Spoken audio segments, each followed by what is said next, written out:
शिमला में professional meet और प्रदर्शनी का आयोजन किया गया। शिमला बीजेपी की ओर से यह आयोजन किया गया। कार्यक्रम की अध्यक्षता राजीव बिंदल ने की। हिमाचल बीजेपी सह प्रभारी संजय टंडन भी मौजूद रहे। नेता प्रतिपक्ष जयराम ठाकुर भी कार्यक्रम में उपस्थित रहे। ये तस्वीरें आपकी टीवी स्क्रीन पर है। आपको बता दें कि कार्यक्रम का आयोजन किया गया।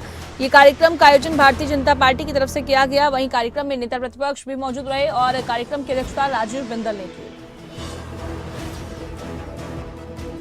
हमको भूलना नहीं चाहिए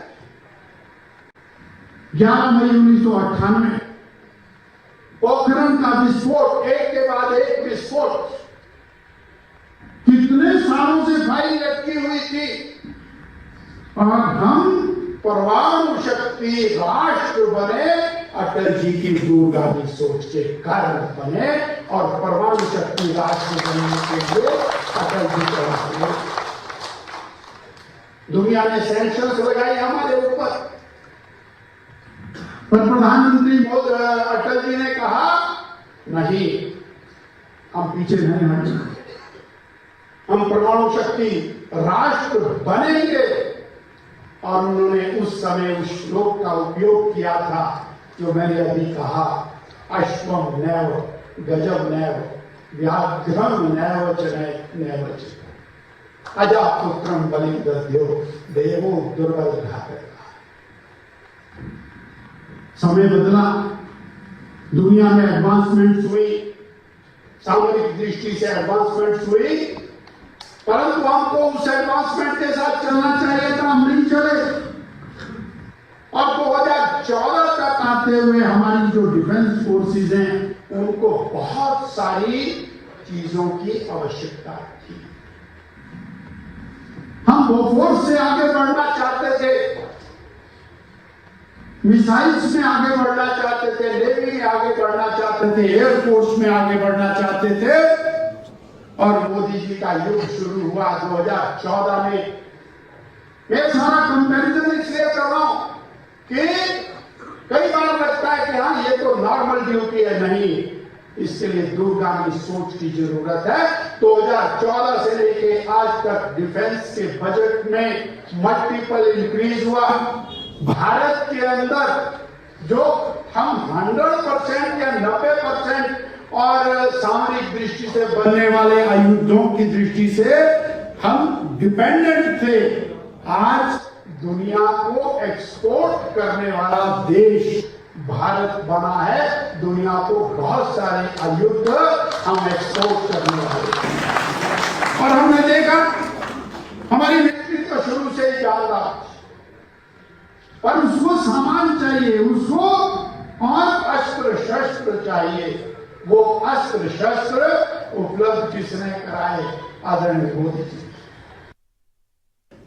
2014 में जब नरेंद्र जी की देश के प्रधानमंत्री बने, उस वक्त भारत की अर्थव्यवस्था दुनिया की अर्थव्यवस्था में 11वें नंबर पर थी और आज भारत 11वें स्थान से 11 सालों के बाद चौथे स्थान पर पहुंचा, चौथे नंबर पहुंचा।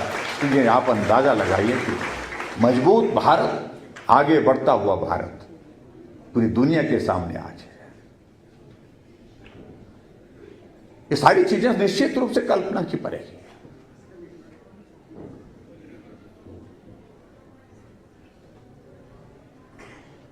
एक दौर था जब देश में शासन तो सरकार का था, लेकिन दूसरे दल के थे, दूसरे पार्टी की थी। वो शासन भी लंबा रहा, दशक तक रहा। कश्मीर में अगर आतंकवादी, अगर सेना के जवानों के हाथों से मारा जाता था तो जनाजा निकलता था। 10-10 हजार लोग जो है वो उस जनाजे का हिस्सा बनते थे। तिरंगा झंडा जलाया जाता था, तिरंगा झंडा फाड़ा जाता था, पांव तले कुचला जाता था। लेकिन मजबूत नेतृत्व नरेंद्र मोदी जी के रूप में मिला।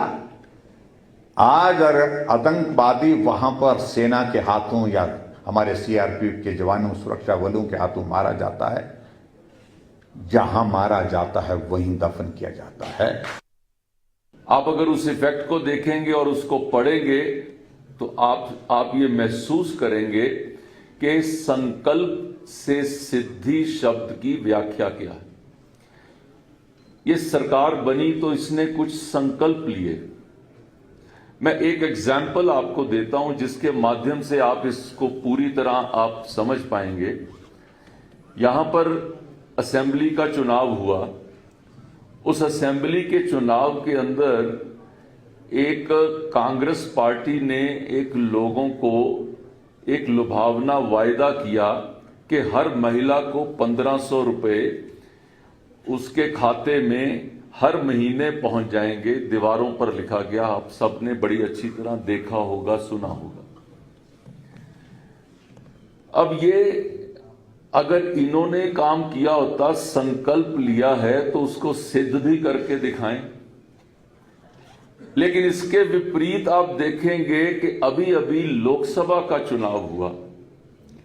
लोकसभा के चुनाव के अंदर एक संकल्प लिया गया जो आपके सामने आया कि चुनाव के तुरंत बाद जो 70 साल से ऊपर का व्यक्ति है उससे उसकी बीमारी नहीं पूछी जाएगी, उससे उसकी आमदन नहीं पूछी जाएगी और उससे उसकी कोई LIC है ये नहीं पूछा जाएगा, लेकिन उसको आयुष्मान भारत का कार्ड दिया जाएगा।